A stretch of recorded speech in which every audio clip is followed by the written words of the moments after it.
Hello, welcome, good evening, नमस्कार, आदाब, सबको नमस्कार मेरी तरफ से। This is your own doctor of doubts and tailor of success Anmol Mehta, back again with the society current affairs for your competitive exams. Weekly current affairs we are dealing. So society current affairs में ये society for beginners है. Beginners कौन है? So good morning everybody. If you are a beginner, you open your eyes wide open. The beginner of today is the topper of tomorrow. It's just the journey. It's not the difference of intelligence. मैं यहाँ पे खड़ा आपको पढ़ा रहा हूँ, मैं कोई बहुत ज़्यादा कोई 30 मार्क का नहीं हूँ, मैं कोई सुपर इंटेलिजेंट नहीं हूँ, बस फ़र्क ये है कि धक्के ज़्यादा खाएं इस लाइन में. So once you are the beginner, but if you focus really better, you have the greatest potential to be rank 1. So let's focus today. बहुत ज़्यादा ज़रूरी वीडियो होती है, इसमें कॉन्सेप्ट्स, इसमें से डायरेक्ट सवाल, आई प्रॉमिस एक दो तो आ ही जाएंगे, right. So be very very, let's say, focused upon this, right? So this week the date would be 4th to 12th of August. So let's quickly go into this. So first topic we are dealing with is Swachh Bharat. This has been in news forever and ever since the government in 2014 took charge, the present Honorable Prime Minister Modi government. So what is Swachh Bharat mission? We should know certain basics, right? Certain basics. So Swachh Bharat mission or Clean India mission is a countrywide sanitation campaign launched on 2nd October 2014. What is the significance of 2nd October? Why 2nd October? I believe ये beginner को नहीं, देश के हर नागरिक को पता होना चाहिए. I hope you know it. Please comment. If you don't know it, please comment your doubt. I said I am your doctor of doubts, right? So going further, objectives क्या हैं जी इसके? Elimination of open defecation, eradication of manual scavenging, modern and scientific municipal solid waste management. Why underlined? Because with urbanisation solid waste management becomes very very important, right.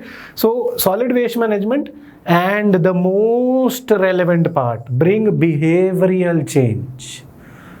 Toilet या washrooms होने से कुछ नहीं होता. कुछ लोग अभी भी इस देश में ऐसे हैं जो बोलते हैं यार मज़ा तो आसमान में आता है, अरे भैया हमें तो खेत में जाना होता है, बाथरूम में तो, टॉयलेट में तो मुझे कंस्ट्रिक्टेड सा फील होता है. अरे तो भैया जी को बताना है कि आपके खुले में जाने से आपका बच्चा छोटा रह रहा है, स्टंटेड ग्रोथ हो रही है. So you have to use the nudge effect. Nudge effect economics में है, बिहेवियरल इकोनॉमिक्स में है, उसकी भी बात करेंगे कभी ना कभी. So you have to create behavioral change as a bureaucrat as well. When you become a bureaucrat, what is your aim? What is your duty? To implement the laws properly, implement the policies properly. Executive का काम यही है. So for that, one integral part is behavioral change. तो उसके लिए हमें emotional intelligence का पता होना चाहिए, उसे कैसे यूज करना है. All those things will discuss in ethics, don't worry, right. So Swachh Bharat के लिए फर्दर जी, it encompasses 2 missions, one Swachh Bharat urban and दूसरी ग्रामीण. सो अर्बन कौन? देखो जी, क्वेश्चन यहाँ से आता है. कहाँ से आता है बताऊँ? चलो नहीं बताता, चलो बता देता हूँ, आपके काम आ जाएगा. कि अर्बन वाला ministry of housing and urban affairs में है. हाउसिंग एंड अर्बन अफेयर्स, वो कई बार कंफ्यूज करते हैं और मिनिस्ट्री ज़्यादातर ऑप्शंस में गलत होती है. सो प्लीज़ ध्यान रखना, urban ministry of housing and urban affairs के अंडर आता है. एंड जो ग्रामीण वाला है जी, this is implemented by ministry of drinking water and sanitation for rural areas. Please remember these ministries, they would be asked and you would get it wrong, right. Going further, recently Swachh Bharat Swachh Mission Grameen completed its phase 1 and its phase 2 was launched. अब phase 2 launch हो गया. Swachh Bharat Mission Grameen phase 1 में क्या हुआ जी? The rural sanitation coverage in the country has increased from 38.7 to 100%. Rural sanitation is now approximately 100%. Great achievement, right? So going further, more than 10 crore individual toilets have been constructed since the launch of the mission. और toilet movie भी आ गई थी ना एक toilet के around based, कि अगर आपके घर में टॉयलेट नहीं है तो क्या, अगर आपके घर में पहले ऐड आती थी क्या आपके टूथपेस्ट में नमक है, फिर अब आने लग जाएगी टूथपेस्ट में इलायची है, फिर धीरे धीरे टूथपेस्ट में चटनी है, पूरी चटनी बन जाएगी। बट आजकल का लेटेस्ट क्या है, क्या आपके घर में टॉयलेट है? अगर है तो बहुत अच्छी बात है, बट उससे भी अच्छी बात है कि आप यूज़ कर रहे हैं उसे, right? So one thing that likes to be used, the toilet, right? So going further, all rural areas in all the states have been declared ODF. ODF here means open defecation free, कि खुले में शौच करने वाला कोई भी नहीं है, right? There are details to it, we'll get to that. So going further, the other topic, second topic for today is जो भी हमारे बिगिनर्स के बाद वाली वीडियो में आएगा, स्कूल्स ऑफ हिंदू लॉ। ये यार ज़िंदगी के लिए बहुत ज़्यादा ज़रूरी चीज़ें हैं, हमें नहीं पता होती, बाद में जब देखो यार वकालत करते करते, पढ़ाते पढ़ाते और केस देखते देखते ये बहुत समझ में आया कि if you are not prudent, अगर आप समझदार नहीं हैं तो भाई भाई का सबसे बड़ा दुश्मन बनता है। दोस्त इतनी दुश्मनी नहीं निकालते, आपका भाई आपका दुश्मन बन जाएगा सबसे बड़ा। क्यों? क्योंकि आजकल हम सारे सेल्फिश होते जा रहे हैं। सबको क्या चाहिए? नोट, नोट और नोट, पैसा दे दो, पैसा दे दो। और अल्टीमेटली बात कहाँ होती है? लड़ाई किससे होती है? जर, जोरू और ज़मीन। सो भाई के साथ कॉमन क्या हो जाता है? प्रॉपर्टी। सो प्रॉपर्टी पीछे लड़ाई हो जाती है, और हमें लॉ का इतनी सी भी जानकारी नहीं वो कहता क्या है। सो थोड़ा सा देख लेते हैं आगे जो रूलिंग आई है रिसेंट, वो अगली वीडियो में सोसाइटी करंट अफेयर्स में देखेंगे। सो दो बेसिक लॉज हैं जी, Hindu laws for schools of Hindu law for property succession भी आगे कैसे जानी चाहिए। सो यार इतना हमें पता होना चाहिए कि मिताक्षरा और दया भागा यूपीएससी प्रीलिम्स में आ चुका है भी, किसने लिखा है किसने क्या करा है, right? So Mitakshara and Dayabhaga deal with what? Hindu law for property succession. Please ये ध्यान रखना। सो अब इसमें थोड़ी सी टर्म्स हैं। The term Mitakshara is derived from the name of a commentary written by Vijnaneshwara. ये सर आ चुका है प्रीलिम्स में, किसी किताब में नहीं लिखा होगा जीएस की, बट आ चुका है प्रीलिम्स में। विजनेश्वरा साहब की कमेंट्री पे मिताक्षरा डिराइव्ड है, नाम ध्यान रखना, राइट? ऑन द यज्ञवल्क्य स्मृति। सो ये यज्ञवल्क्य स्मृति पे कमेंट्री लिखी है विजनेश्वरा साहब ने, तो उससे मिताक्षरा डिराइव्ड है। देन दया भागा जिमुतवाहन, ये भी आ चुका है, दोनों इकट्ठे आए थे एक ही क्वेश्चन में। जिमुतवाहन साहब का दिस इज दया भाग law, again Hindu law of property succession, right? It is observed in all parts of India. सारे देश में ज्यादातर मिताक्षरा फॉलो होता है, एंड इज सब डिवाइडेड इनटू बनारस, मिथिला। ये सब स्कूल्स ना भी याद करो कोई बात नहीं, बट मेजॉरिटी ऑफ देश में कौन सा फॉलो हो रहा है? Mitakshara, right? And Bengal and Assam में थोड़ा सा फर्क है, जहाँ पे दया भागा बंगाली लोग फॉलो करते हैं, राइट? रसगुल्ला भी खाते हैं और दया भाग भी लेते हैं, दया भाग भी खाते हैं, राइट? सो गोइंग फर्दर, इसका रूल क्या है जी मिताक्षरा का? Son by birth acquires an interest in ancestral property of joint family. So हमारे देश में मेजॉरिटी ऑफ इंडिया में क्या रूल है कि जब आप पैदा होते हैं, पैदा होते सार ही आप जॉइंट प्रॉपर्टी में, जॉइंट प्रॉपर्टी, देखो बिल्कुल देसी तरीके से समझाता हूँ। देखो यार ऐसे मत करना कि घर पे शेयर करने लग जाओ और घर वाले बोल रहे सर हमारे घर में क्लेश करा रहे हो आप, बट नहीं, आपको अपने हकों के बारे में पता होना चाहिए और सही टाइम पे आपको अपना हक यूटिलाइज भी करना चाहिए। सो जॉइंट प्रॉपर्टी बिल्कुल basic crude example, not for law optional, this is just for GS purposes की हमें, और लाइफ पर्पसेस की हमें पता होना चाहिए कि जो प्रॉपर्टी आपके दादाजी ने खरीदी थी, परदादाजी ने खरीदी थी, और अब जस्ट फॉर एग्जांपल अनफॉर्चुनेटली वो अब दुनिया में नहीं है, वो अब एक तरह से हमारी ज़िंदगियों में तो हमारे पिताजी देखते हैं। सो बट मिताक्षरा स्कूल क्या कहता है कि जैसे ही आप पैदा हुए, जिस दिन आप पैदा हुए, सपोज आप 1995 में पैदा हो गए 1 अगस्त को, सो 1 अगस्त 1995 से लेके आपका हिस्सा हो गया, राइट? कुछ हिस्सा डिपेंडिंग अपॉन कितने फैमिली मेंबर हैं आपका उस जॉइंट प्रॉपर्टी में हिस्सा हो गया। Please distinguish it from that property जो आपके पिताजी ने खुद मेहनत करके बनाई, वो जॉइंट नहीं मानी जाती, राइट? वो आपके भाइयों में बीच में जॉइंट हो सकती है, बट पिताजी से आप हिस्सा नहीं मांग सकते। बट जो दादाजी ने परदादाजी ने कमाई थी उसका हिस्सा आप मांग सकते हैं। होपफुली ना मांगना पड़े, वो तरक्की इतनी करे कि पिताजी को हम कुछ दे सकें, बट फिर भी just for understanding I give you this example, right. इधर ऐसा नहीं है, son has no automatic ownership. Dayabhaga में no automatic ownership by birth, but acquires it on death of his father. ये फादर के रोल को ज़्यादा रिस्पेक्ट कर रहे हैं। जब तक पिताजी जिंदा हैं सब कुछ पिताजी का है, आप नहीं ले सकते उनसे, right. So further all the members enjoy coparcenary rights during the father's life time. And coparcenary समझाता हूँ, पहले इधर देख लेते हैं। इधर को-पार्सनरी राइट है, इधर sons do not enjoy coparcenary rights until the father is alive. So coparcenary एक तरह से सांझे, साथ के, जुड़े हुए, शेयर्ड राइट्स। शेयर्ड राइट्स मतलब कि सपोज एक घर में चार लड़के हैं और एक बाप है, तो 5 मेंबर, 5 में डिवाइड होएगी प्रॉपर्टी। अब बोलो मम्मी का क्या? मम्मी को वो हिस्सा मिलेगा जो पापा को मिला उसका आधा, राइट। बेसिकली ये लॉ कहता है, but there might be complications कि मम्मी वो कुछ हो गया, बट वो चलो लॉ की बात है। बट बेसिक आइडिया समझो, को-पार्सनरीज की इकट्ठा, all together we have some amount of interest in the property, some amount of co-parsonary right in the property, co-parsonary by birth in Mitakshara. But इधर कब मिलेगा? जब फादर नहीं रहेंगे, right. So going further, a co-partner share is not defined and cannot be disposed of। अब यार एक घर है, उसमें 4 कमरे हैं, 4 ही लड़के हैं, 4 कमरे और 3 लड़के हैं। चलो अब किसी को नहीं पता भी कौन सा कमरा किसका है, बस है साथ की हमारी सांझी या फिर लेट से हमारी कट्ठी प्रॉपर्टी है, थोड़ा थोड़ा इंटरेस्ट हमारा सबका है, राइट। सो डिफाइंड नहीं है मिताक्षरा में। दया भागा में share of each coparcener is defined and can be disposed of, sorry here can not be disposed of, here can be, because it is defined.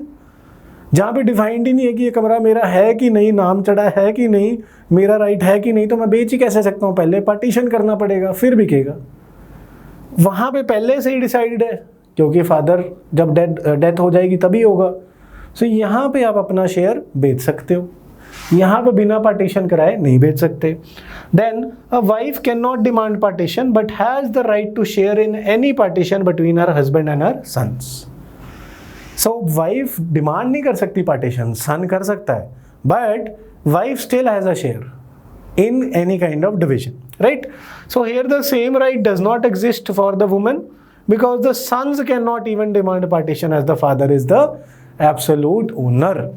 So बस इतना ध्यान रखना, दया भागा साइड फादर को ही एब्सोल्यूट ओनर मान रहे हैं, और इधर वाली साइड मिताक्षरा वाली साइड जो ऑल इंडिया में है वो बाय बर्थ ही आपका जॉइंट प्रॉपर्टी में हक हो जाता है, राइट। सो इसका मैं बहुत ज़्यादा डिटेल में नहीं जा रहा, क्योंकि अगर लॉ ऑप्शन में जाएंगे तो बहुत डिटेल है इसमें, लॉ करेंगे तो बहुत डिटेल है, but we are not doing law. We should have just basic idea कि यूपीएससी कहाँ तक रहा है अभी क्वेश्चन में, कि मिताक्षरा दया भागा किसके साथ डील करते हैं। We now know Hindu property succession, और किसने किसने लिखे हैं, we now know Vijnaneshwara and Jimutavahana. इतना ही था, उसके आगे जो मैंने बताया है that is too much detailed. If you get it so it's great, if you don't get it बस एक ध्यान रखना कि दया भागा में father is absolute owner, Mitakshara में there are co-parsonary rights since birth, right? So moving on to next topic, the right to food। ये सवाल आता होता है भाई, ये सवाल पिछली बार भी आया, राइट टू मैरी कौन से आर्टिकल के अंदर है? इस बारी मैं कहता हूँ ये आ जाएगा। राइट टू फूड कौन से आर्टिकल के अंदर है? राइट टू फूड है आर्टिकल 21 के अंदर। 19 से कंफ्यूज नहीं होना, और किसी से कंफ्यूज नहीं होना, डीपीएसपी से कंफ्यूज नहीं होना। Right to food is under article 21, right? The right to food is recognized as right to life and personal liberty by the National Human Rights Commission. Please एक probable question है, ध्यान रखना भैया इस लाइनों को। आर्टिकल 21 प्लीज ध्यान रखना, राइट टू मैरी आ सकता है तो राइट टू फूड भी आ सकता है, कोविड में तो खास करके आ सकता है, right. So going further, the directive principles of the state policy in article 39A requires the state to direct its policies towards securing that all citizens have the right to an adequate means of livelihood. So right to livelihood is a part of DPSP. Now one more thing that they can confuse you with, that right to work is a DPSP or right to work is a statutory right? Since the coming of MG Narega, since the coming of Mahatma Gandhi National Rural Employment Guarantee Scheme, right? So NREGA, MG NREGA के बाद से right to work is a statutory right. Please remember that, right? So going further, National Food Security Act gives the right to food, but it is not universal. What do I mean by here not universal? कि कुछ लोगों को right to food है कि इतना अन्न आपको इतने कम पैसों में मिलेगा, and that is the state's guarantee, not to the richest but to the poorest, right? So not universal, not to everybody, but to many of the underprivileged people, right? So going further, it legally entitles how much? 75% of rural population, 50% of urban population. Which act? National Food Security Act, right? To receive subsidized food under targeted PDS, public distribution system. Targeted PDS itself means कि सबके लिए नहीं, सिर्फ target group के लिए, right? Universal PDS अब नहीं रहा. Then a case law है जी, People's Union for Civil Liberties versus Union of India and others case of 2001. The Supreme Court explicitly established a constitutional human right to food and determined a basic nutritional for India's impoverished millions. So देखो, अब ये सवाल, ऐसे सवाल बहुत ज़्यादा आ जाते हैं और इतना हम ढूंढ नहीं पाते बिकॉज हमें अभी पता नहीं है अभी क्या ढूंढना था. So that is why I am here for. Question आजकल ट्रेडिशनल लक्ष्मीकांत से बनने कम हो गया. They will not ask you कि freedom of speech and expression किसके अंडर है, वो तो यार कोई भी बता देगा. सो लक्ष्मीकांत से बाहर जाके सवाल कहाँ से आते हैं? That is right to food a constitutional right, is right to food a fundamental right, is right to food a statutory right, right? So ऐसा सा सवाल आए, ये वाली स्लाइड बहुत काम आएगी. Please remember that. And how to polity में एक बात सच है यार, कभी मैं करेंगे उस बारे में बात, कि पॉलिटी पढ़ना हमेशा आसान होता है, आता सबको आता है, क्वेश्चन भी हमेशा आसान होता है, बट आंसर मुश्किल होता है. कैसे, वो कभी टाइम सही आने पे बात करेंगे, राइट? सो गोइंग फर्दर जी, आंगनवाड़ी ये पता होना चाहिए देश में क्या चल रहा है. बेसिक्स की बात है, बिगनर्स की बात है, आपको टॉपर बनाना है तो इसीलिए बता रहा हूँ, right? Anganwadi is a centrally sponsored scheme implemented by states और यूटीज. इम्प्लीमेंट कौन कर रहा है, ध्यान रखना. Which serves as a rural child and maternal care centre. Children and मम्मियों की, जच्चा और बच्चा या फिर बच्चे और औरतों की कदर के लिए आंगनवाड़ी वर्कर्स हैं majorly. It was started by government of India 1975. ध्यान रखना जी, 1975 का, 2015 का नहीं है please, right? As part of integrated child development services ICDS. पिछली बार सवाल आया था, इस बार ये इंक्लूड कर सकते हैं, right? Part of ICDS programme to combat child hunger and malnutrition. ध्यान रखना जी please, right? So going further, anganwadi centres provide a package of 6 services. पिछली बार ICDS आया था, इस बार आंगनवाड़ी आ सकता है. सीधा सीधा सप्लीमेंट्री न्यूट्रिशन दे रहे हैं, खाना प्रोवाइड कर रहे हैं बच्चों और औरतों को. Pre school non formal education, जो घर पे आके थोड़ा बहुत हेल्प कर जाते हैं बच्चों को भी. अच्छा ABC ना सही तो ये बता दे, 1 केला और 1 केला मिलके कितने हो गए, 2. ऐसी बातें, right? Immunisation, health checkup, nutrition and health education and referral service. कि भाई अब ये बच्चा ज़्यादा बीमार हो रहा है तो अब इसको हॉस्पिटल रेफ़र कर दिया. आंगनवाड़ी ने कहा ले जाओ जी, ले जाओ, और हॉस्पिटल को बता दिया यहाँ पे मलेरिया हो सकता है बच्चे को. उन्होंने भी नोट कर लिया, right? So the beneficiaries under the anganwadi services are identified on basis of Aadhaar. Aadhaar तो हमारा लाइफ का एक काइंड ऑफ असेंशियल पार्ट बन गया है. सिम लेना है तो आधार, कोई सर्विस लेनी है तो आधार, टिकट बुक करानी है तो आधार, कुछ भी करना है अब आधार ही हमारा आधार बन गया है ना? सो going further, next topic again आज की जो करंट अफेयर्स हैं उसमें ज़रूरी है कोगनाइजेबल एंड नॉन कोगनाइजेबल ऑफेंसेस. एक बार पढ़ लेते हैं, फिर सिंपल भाषा में भी समझा दूंगा.